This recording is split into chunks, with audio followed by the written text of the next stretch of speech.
Et salut à tous, on se retrouve aujourd'hui pour les résultats de Raw du 20 décembre 2021.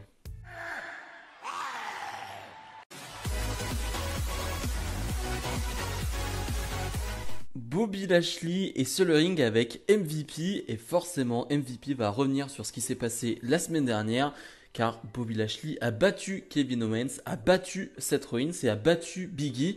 Alors, avec des circonstances bien particulières, mais en tout cas il les a battus et il est donc ajouté à ce match pour le titre de la WWE à Day One. Il va nous dire qu'il a réalisé l'impossible, personne ne croyait capable de faire ça et il l'a fait.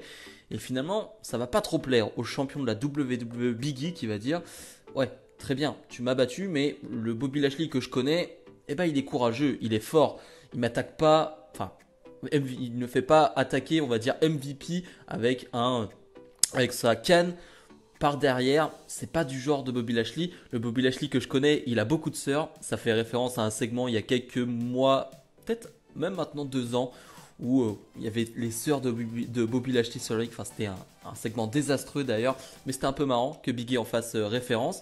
Et finalement, Big E va presque se battre avec MVP. C'est Bobby Lashley qui propose cela, mais finalement Seth Rollins et Kevin Owens vont arriver, vont s'en prendre à Bobby Lashley et encore une fois Big E va sauver Bobby Lashley et le public encore une fois ne sait pas comment réagir, comme moi d'ailleurs. Je ne sais pas si je dois être content que Big E sauve Bobby Lashley. Je comprends pas en quoi c'est bien que Big E sauve Bobby Lashley. Alors ok, c'est un face, ok, il doit être sympa, mais là je vois pas en quoi c'est la bonne chose à faire. Vraiment, je ne comprends pas. On nous annonce finalement que plus tard dans la soirée, on aura Bobby Lashley et Big E face à Kevin Owens et Seth Rollins. Ça me perd un peu. Vraiment, ça me perd un peu ces histoires. Je comprends pas trop. Doudrop fait face à Bianca Belair et on nous le vend bien comme le dernier chapitre de leur rivalité. Alors, c'est le 3e match donc. Et les 2 premiers ont été remportés par Bianca Belair. C'est vrai que là non plus, je comprends pas trop pourquoi Doudrop a le droit à un autre match, parce qu'elle a perdu la semaine dernière. Certes, elle a attaqué Bianca Belair après le match, mais ouais, je suis pas sûr qu'elle méritait un combat, mais en tout cas, on a une nouvelle fois un beau combat entre les deux. Il n'y a pas à dire, ça matche bien. Franchement, entre les deux là, ça matche bien. On a des beaux combats, hein, c'est le 3e affrontement donc, et les 3 affrontements sont très cool, dans un style très différent. Encore une fois, Bianca Belair qui ne peut pas faire parler sa puissance jusqu'à la fin de combat. Et ça, c'est cool. Voilà, parce qu'on voit une autre Bianca Belair qui est dans la difficulté. Et le public aime ça. Le public aime bien voir Bianca Belair en difficulté et finalement arriver à se relever et arriver à soulever Doudrop en fin de combat pour porter son finish. Le public va quasiment exploser quand Bianca Belair va réussir à porter Doudrop et porter ce finish. C'était vraiment cool. Elle va donc porter son finish et remporter ce combat. Donc c'était fun. C'était vraiment cool. Et cette fois-ci, cette rivalité est vraiment terminée. Finn Balor fait face à Austin Theory. Austin Theory qui l'a attaqué il y a 2 semaines, qui l'a distrait la semaine dernière. Donc j'attendais vraiment beaucoup de ce combat qui va durer 7, 8, 9 minutes. Un truc comme ça. Un peu moins de 10 minutes je pense avec la pub.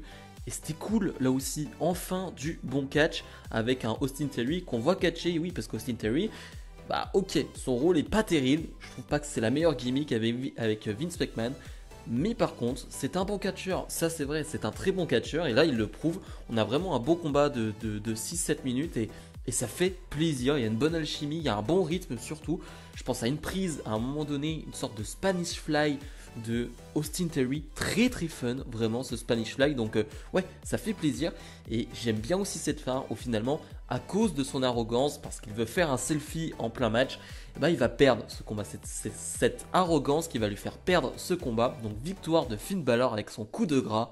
C'était cool, c'était vraiment très très cool. Miz TV avec pour invité Omos et AJ Styles et c'est très tendu entre les deux à tel point que Omos ne va même pas parler pendant ce Miz TV. Miz va vraiment chauffer AJ Styles en lui disant que Omos tu aurais dit ceci, Omos tu aurais dit cela, voilà. Il va dire qu'Omos en gros lui a dit qu'il aimerait bien être seul parce que AJ Styles, c'est un boulet pour lui, c'est un fardeau. Il n'a pas besoin de lui pour aller loin chez WWE. Et finalement, au moment où on pense que Omos va répondre, les Mysterio vont arriver parce qu'on va avoir les Mysterio face à Omos et Styles. Match plutôt court. Alors un peu déçu parce que quand tu as AJ Styles face à Rey Mysterio sur le ring quand même, je sais pas si on se rend compte du match que c'est, qu'on peut avoir, enfin bref, c'est assez légendaire quand même.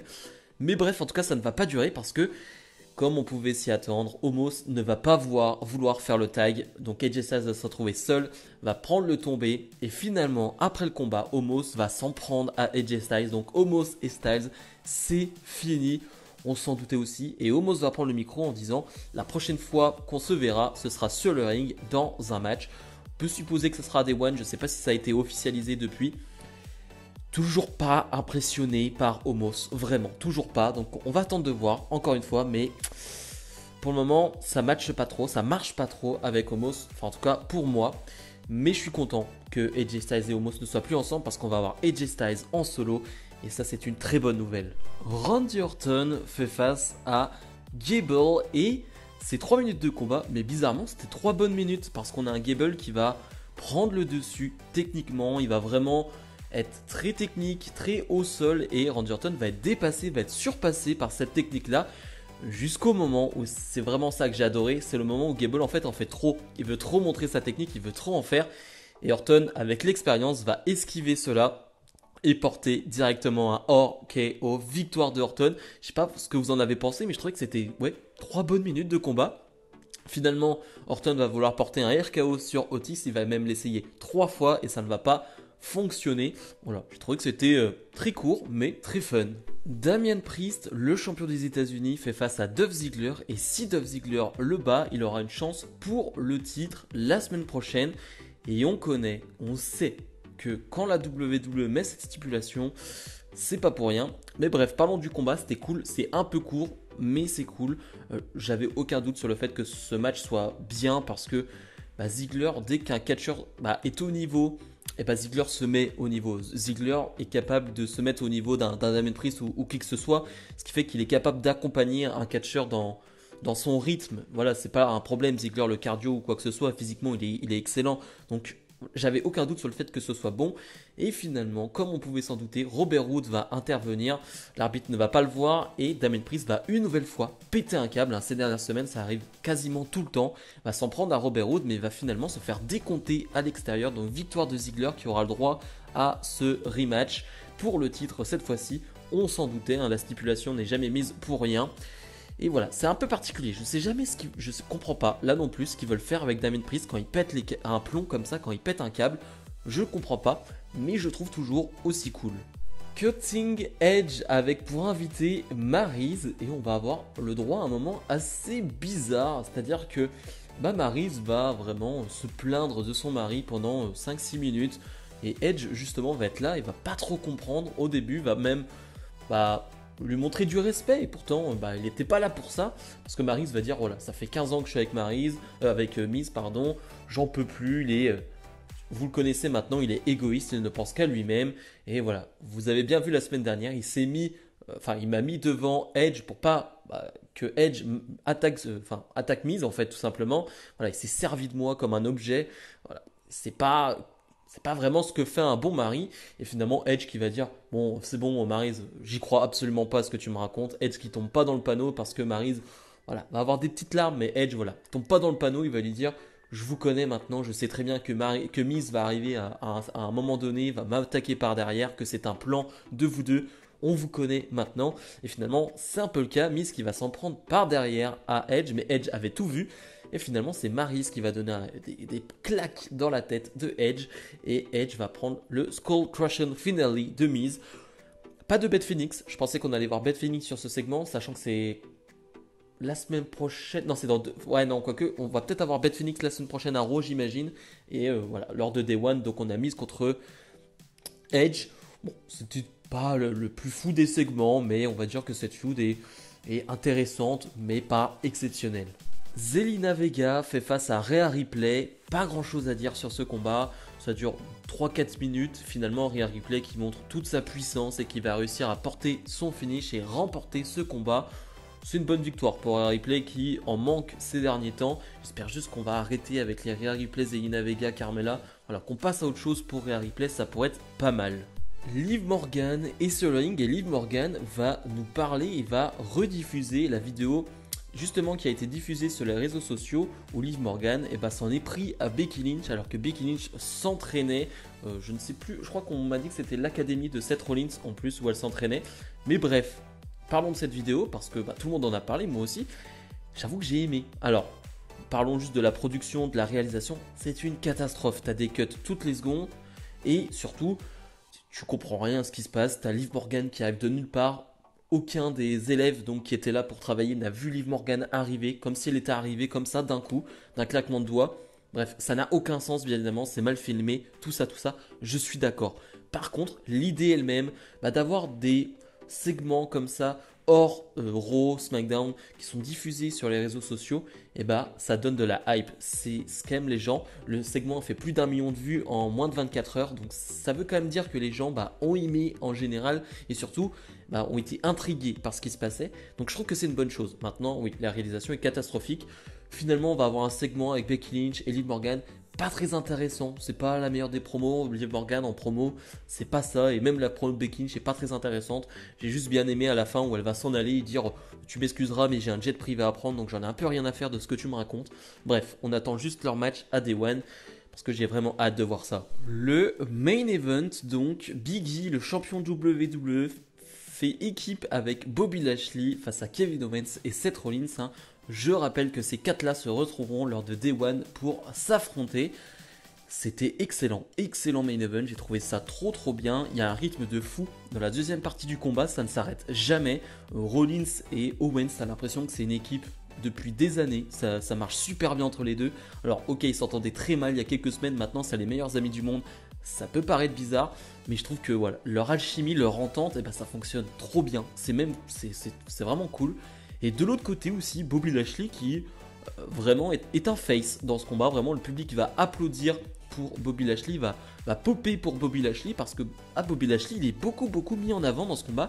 Faut être honnête, celui qui est quasiment le plus mis en retrait, c'est le champion WWE, Big E, je trouve, qui est vraiment assez absent dans ce combat. Il y a son comme d'hab, son hot tag qui est cool, mais je le trouve un peu absent par rapport aux autres. Finalement, une fin de combat assez bizarre où Lashley va enchaîner les spears et va remporter ce combat et prendre un curse stomp dans la foulée. Je pensais que le curse stomp allait justement empêcher Bobby Lashley de gagner ce combat, mais finalement le curse stomp se passe juste après le compte de 3 et finalement là aussi ils vont faire équipe.